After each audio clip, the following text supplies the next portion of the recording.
A lot of people say they want more freedom. Freedom from work, freedom from stress, freedom from responsibility, or freedom from expectations. But here's the uncomfortable truth. A life without structure doesn't actually feel free. It feels chaotic. When you have no routine, no standards, no direction, no commitments, no order around you, you don't feel liberated. You feel anxious. You feel scattered. You feel behind. And you feel like life is happening to you. And that's because human beings don't necessarily do so well in chaos. We need structure. Not because we're weak, because we're aiming creatures. Structure gives your life shape.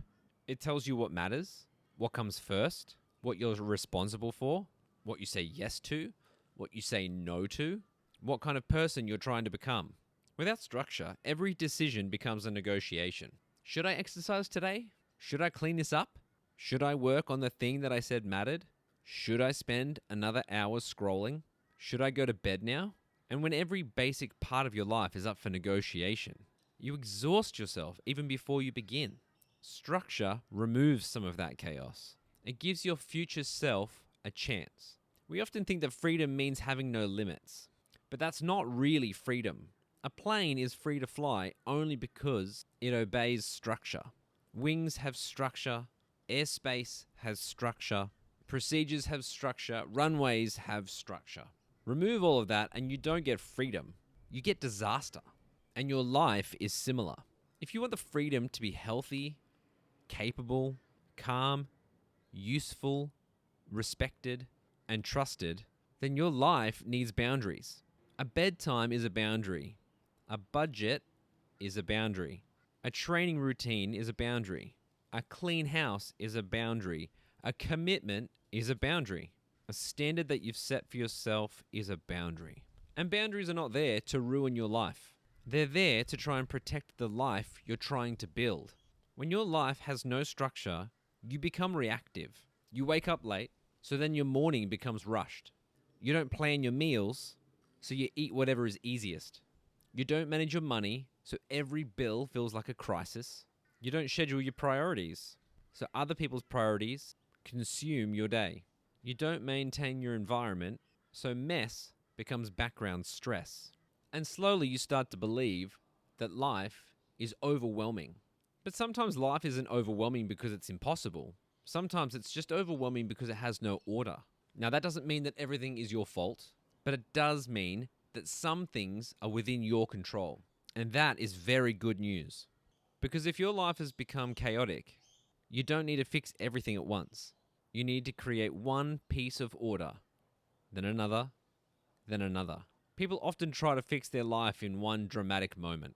New routine, new diet, new budget, new workout plan, new personality, or an entirely new life. And it lasts all of about 3 days. Because they tried to build the cathedral before they even laid a brick. You have to start smaller. Make your bed in the morning. Pick one room in your house and clean it. Go to sleep at the same time every night. Wake up at the same time every morning. Walk for 10 minutes every day. Plan out your day tomorrow before you go to bed today. Choose one responsibility and do it properly. It might sound too simple, but it really does matter. Because you are teaching yourself something very important, that you can bring order to chaos.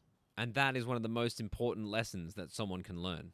Every time you tell yourself you'll do something and then you don't, you damage your self-trust. Not dramatically, quietly. You start to believe that your own words don't mean much. I'll start Monday. I'll fix that tomorrow. I'll get serious soon. I know what I need to do. But structure gives you a way to rebuild trust. Not through hype, through evidence. You said that you were going to wake up at 6. And then you did. You said you were going to train 3 times a week. And you did. You said you'd stop spending money that you don't have. And you did. You said you'd clean up the kitchen before you went to bed. And you did. That's how confidence is built.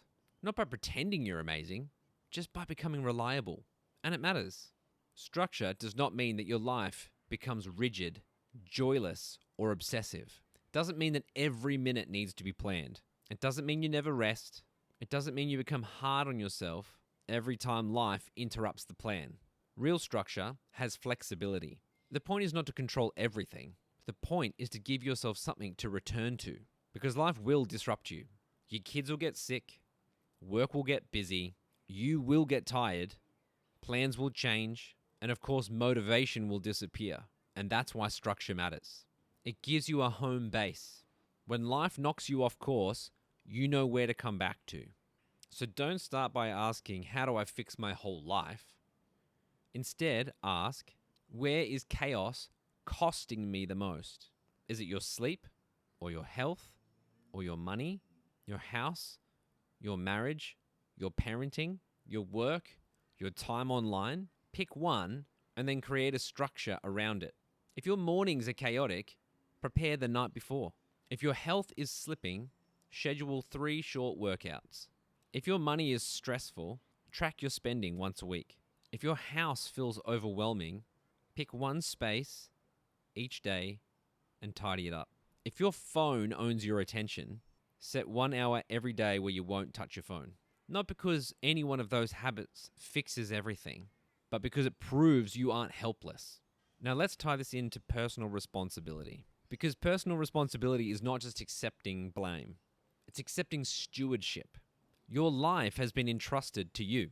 It's your mind, body, family, work, time, gifts, and your future. You don't need to control everything, but you do need to take control of what's yours. And structure is one of the ways that you show your life that you're serious. A structured life is not a small life. It's not a boring one. It's not a life without freedom. It's actually the opposite.